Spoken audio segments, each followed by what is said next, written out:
Police थाना city सराय आलमगीर का मंशियात फरोशों के खिलाफ क्रैकडाउन जारी।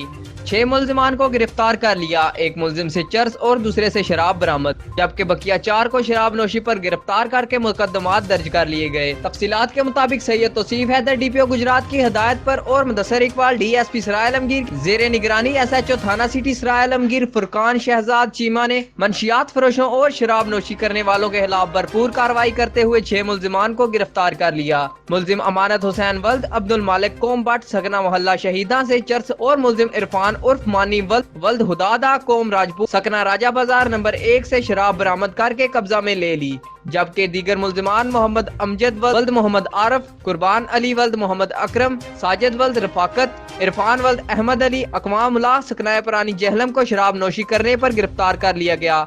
मुल्जिमान के खिलाफ मुकदमात दर्ज करके तफ्तीश शुरू कर दी गई।